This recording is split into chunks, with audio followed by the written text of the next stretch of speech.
When I'm broadcasting this, taping this, it's the same week that we have Parashat Korah in the Torah, which tells the story of this fellow Korah who challenged Moses' authority, and in the end he's swallowed by an earthquake.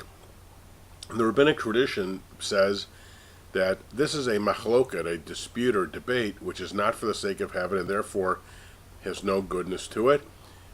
There are controversies, though, that are for the sake of heaven, and those are controversies that will be sustained, like the example given is between Hillel and Shammai in the Mishnah, who debated about holy things, trying to discern God's will. The reason I want to discuss this today is because of the Helen Thomas resignation, which I discussed in more detail in another video.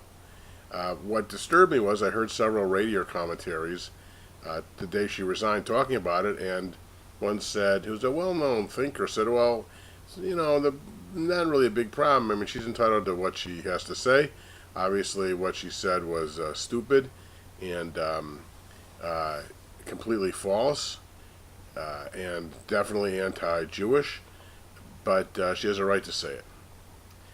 Well, we believe in free speech in America with certain exceptions, and the Supreme Court has limited free speech, certain kind of exceptions, like yelling fire in a crowded theater, or words saying that you're going to do something dangerous or harmful in certain cases.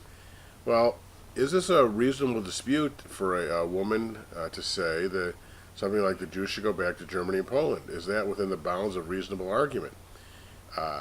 And I heard another radio commentator saying pretty much the same thing. Well, as the first commentator, who happened to be an African American, said, if she would have said all blacks go back to Africa, she would have been hounded out of there right away. But is it only Jews that you're allowed to say negative things about? Now, I explained in detail what the fallacies of her position were. That a lot of the Jews who live in Israel did not come from the European countries. The Jews were expelled from all the European countries. They were massacred. 6 million were massacred in Poland and Germany in World War II. That the best legal claim to any land in the history of the world by any people is the Jews in the land of Israel. And I got all these anti-Semitic emails and comments on that video saying, well, what right do the Jews have to be there? They drove out the Palestinians. Well, that again begs the question. I demonstrate there's no such thing as a Palestinian people before 400 years ago. It's all made up. Find me one source that says anything about the Palestinian people 400 years ago. There aren't any. They were Jews, the people who lived in Palestine, Palestinians. So it's all just a made-up people. And second of all, the book In Time Immemorial demonstrates that most of the people who claim Palestinian authority had no relationship to that land. They came from other countries because it was better living there than elsewhere. And we know many prominent leaders who lied about being born there, like Yasser Arafat. Just a bald-faced lie. But in any case, the main issue is, can we say as a society that somebody who says something that's so outrageous and hateful that it's okay because it's free speech? Well, we have to know who says such horrible things, of course, and that the people in prominent positions are thinking such lies and disgusting things. That's absolutely true. And I guess the best way to analyze it is in the framework of the Rabbinic commentary on Korah, who was simply out for personal aggrandizement.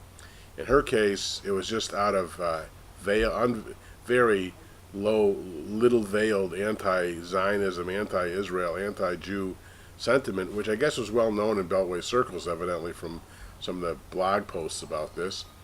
That is a controversy which is not sustainable. That is a position that is not valid. That doesn't do any service to the will of God, but simply is full of hate and venom. And I'm so glad she resigned. But I think Parashat Korah gives us a way in which we can deal with something, not calling exactly free speech, but saying there's certain disputes that are simply not within the bounds of a proper society. And those disputes will not be sustained.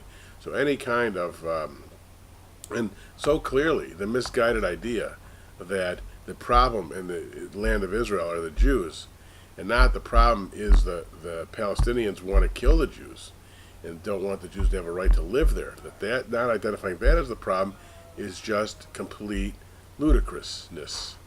Shalom.